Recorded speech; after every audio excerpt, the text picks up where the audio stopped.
Hi everyone, and welcome to my channel Budgeting for Future. Today we will be doing our budgeting recap for January 29th to February 11th. We are a family of 3, which consists of myself, my husband, and our 1-year-old daughter. And let's go ahead and just jump into this thing.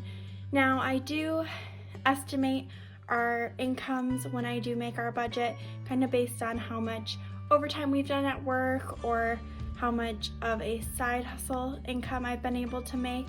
For this budget specifically, I did save over $500 from last week's paycheck in order to help pay for the mortgage on this week's paycheck, so that's why you see that. I was almost bang on with how much money my husband made. He made $1,517.21. For my pay, I received $1,540.63, which is clearly quite a big difference. It turns out that my employer decided to pay us out our sick leave, which means I had 20 hours of sick leave left over from last year, and instead of it disappearing, they paid me my hourly rate for that money, and it showed up in this paycheck. They kind of do it without really telling us that they're doing it, and so I wasn't able to really prepare for it, but it happened, and we definitely made good use of the money.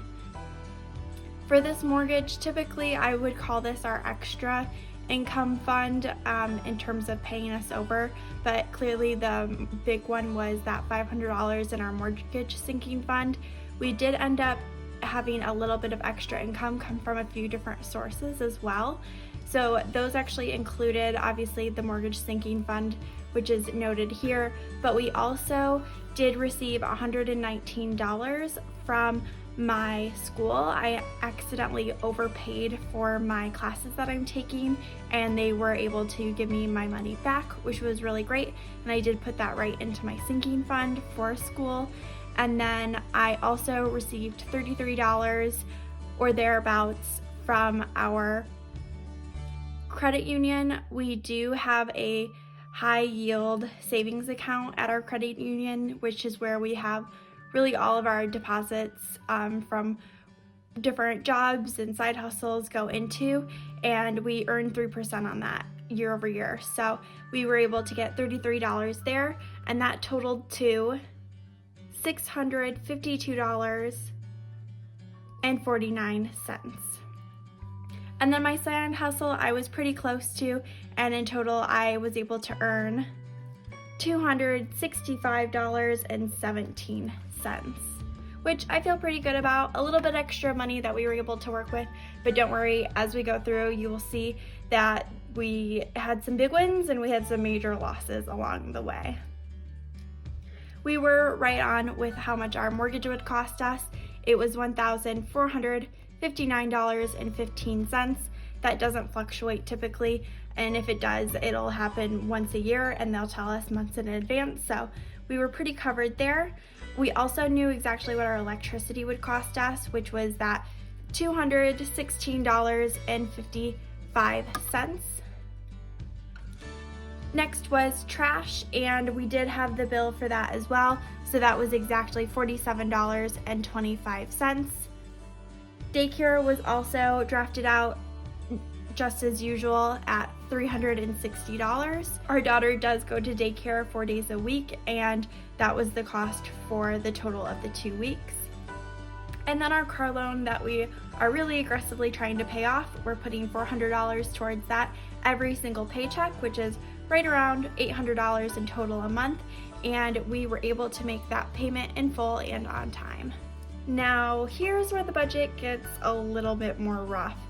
We did try keto during this time period, and we spent a ton of money to do it, and also did horribly at it. Like, we did it for a week, and I think I lost like 3 pounds, and then over the weekend I had gained all the 3 pounds back. So it was completely not worth our time or our money, and we now know that, but it definitely hurt the budget quite a bit because we had talked about it, but we hadn't fully prepared for it. So let's go ahead and jump into these variable expenses, and the first one starting off with those dang groceries. We ended up spending in total about $400. Now we do pay in cash, and so we spent $400 in cash. There were probably a little bit less or a little bit more based on like coins and stuff like that, but I just kind of round up to the highest dollar for there, which clearly was $150 more than we had budgeted, which is absolutely crazy to think that for two adults it costs $400 in 2 weeks just for eating groceries. I mean, we have a separate category fully for out to eat, so it was not our strongest moment, but now we know that it really isn't worth it really for either of us to do, so we are definitely not going to be doing it in the future, but I am going to be highlighting it to show, hey, we struggled with that. This way, with me highlighting these categories that I am struggling with, we can kind of flip back throughout the year and see, okay, where can we make improvements? Where can we grow? What are the areas that really affect us most? That way we can make better decisions in the future. We also happen to go a little over on gas as well. We spent a total of $40.19 there, which clearly isn't that much over budget, which is good. But it did go over budget because we didn't pay in cash, and you know for a fact that if we had just walked into the gas station and paid with cash, we would have spent exactly $40. So that's kind of just proof that it is better to really be using cash when you're trying to stick to a strict budget. I'm gonna go ahead and highlight that category as well. That way we know for future, hey, if we're going to be doing these cash envelopes and doing this cash budget, we should really be taking advantage of that opportunity and really stick to it and not just kind of do whatever we want. The next category was eat out, which we actually did really well on. Funny enough, because we were doing keto, there really wasn't any motivation to go out to eat because we couldn't eat a lot of things there, and so we ended up spending $88 over the 2 weeks, which is pretty dang good for us.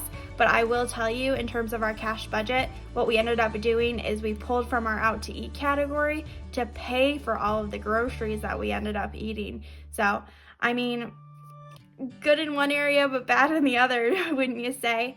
Either way, we definitely have noted exactly the mistakes that we made this pay period, and we're ready to go further with that knowledge to make some better decisions for us in the future.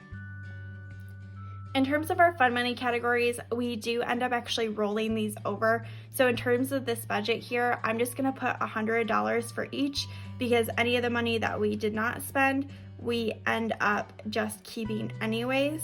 Overall though, I will say that my husband was able to save $52 of his fun money. I was able to save $34 of my fun money, and my daughter was able to save all $125 of her fun money. What ended up actually happening with hers was it was her birthday this pay period, so we did have a little bit of wiggle room in the budget, so we gave her an extra $25, and she also got $50 as a gift from one of her great-grandparents, and she also bought $50 worth of formula that week, quote-unquote bought. We end up always billing that to her just because it's not really a grocery per se, it's specifically for her and her needs. That deduction was counteracted by that money that she had gotten for her birthday, so it shows as if she didn't spend any money at all, which is kind of cool. We did decide to put $25 into her 529 plan, which is for her college savings, so half of the gift that she got from that grandparent, but you won't really see that here because it ended up actually happening in the next pay period. Now, with all that in mind, we did end up getting extra money. We stuck to all of our fixed expenses really well and were able to meet all of those. And then we did go over in a few categories here, but overall, I'm kind of proud of us. If we hadn't have done keto, I think this week would have gone really well for us. And let's go ahead and see what we were able to accomplish with our savings and our sinking funds. The first of the categories was for our taxes. We decided that we didn't really need to save anything else. I had a good idea that I thought that our taxes would be right around $6,000 this year, and it's actually looking like it'll actually be closer to $4,000, which is really exciting. So Since we already had all that money saved up, we went ahead and stuck to our budget and just saved $0. We also made our $40 contribution to our phone syncing fund because we do pay for our phone plans every single year, once per year in January, so we're definitely saving up for that. I also got a question recently about, since we do have a car, our car insurance. We have this benefit through our employer that we actually don't have to pay for our car insurance out of pocket. We get it deducted right from our paycheck. So it does come out of my paycheck every 2 weeks, and it's about $100 every 2 weeks. So right around, I think like $225 in total each month. For school, we were able to save $190 in total. Like I said, we did save our regular amount that we planned to, and then on top of that, we also had that $119 come back from my school, so we put that in there. It technically isn't fully equal to how much we had originally planned because we did have to make some change ups to our savings, which you'll see as we go a little bit further along. We put $0 towards our IRA or our 401k loan, as well as our savings. This is because we do have a goal of saving 14% of our income every year, and right now we're still at about 17%, and we try and hit that number right on the head. 14% is the goal, so if we're over the goal, then we need to stop putting money towards those areas. So that's why we made that decision. Now, pets is where we did get a little messed up, and I actually found out right after I made the budget that we had to make our purchase for our Chewy order, which is where they automatically every 4 weeks, or 5 weeks actually, remind you, hey, you probably need more pet stuff, like what do you need? And so we made that purchase, and it was in total $67.79. So we actually have $0 saved up in our pets sinking fund right now because we actually had to pull from this current paycheck in order to cover the costs of our pets, which I guess was fine because we did have that extra money come in. But since we did kind of mess up a little bit here, I'm gonna go ahead and highlight that as well because it's definitely a budget item that I'm trying to really get the hang of. It's a new sinking fund for us, and I definitely want to keep my eye on it because it's still a little elusive to me overall. In terms of maintenance, we actually decided to overfund this category a lot more than we originally had.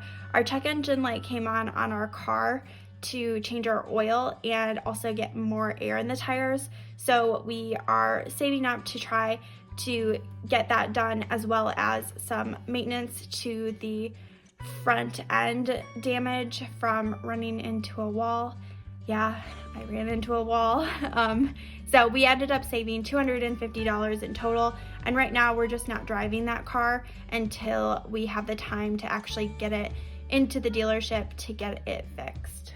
Next was furniture. We did originally plan to put $15 in there, and if you happen to watch my budget check-in video from a few weeks back, you'll know that I got brand new side tables, which I'm really excited about for our bedroom. I'm actually filming on it right now. I don't know if you noticed, my filming setup has changed it a little bit. Let me know what you think about the white background. I just painted this weekend, and we did end up spending actually $50 in furniture from that. So we saved absolutely nothing, but we did spend $50. What I ended up doing was I pulled from this furniture sinking fund, and we also pulled a little bit from our personal fund money accounts. That way we could cover the cost and pay in cash. I actually got them at a local antique shop, and I'm absolutely obsessed. So I feel really good about that decision, even though it was a tiny bit impulsive. I knew that there were obviously only 2 tables. We were there, and I wanted to commit before they maybe had accidentally sold them to somebody else. So I'll highlight that as well. I definitely need to get better about kind of just making large impulse decisions. I'm definitely guilty of that because I am for sure the spender in the house. From here on out though, we did pretty well. We were able to save $30 for Christmas, $20 for clothes, and another $40 for vacation. And we did decide to get rid of our mortgage sinking fund, and in our future budget with me's, you'll see our mortgage split over 2 weeks. So we will be able to better budget for that in the future. And that will wrap up my budget with me for this pay period. If you did enjoy this video, I would go ahead and encourage you to like it. And if you want to hear more from me, definitely consider subscribing. But I hope you have a great rest of your day. Bye.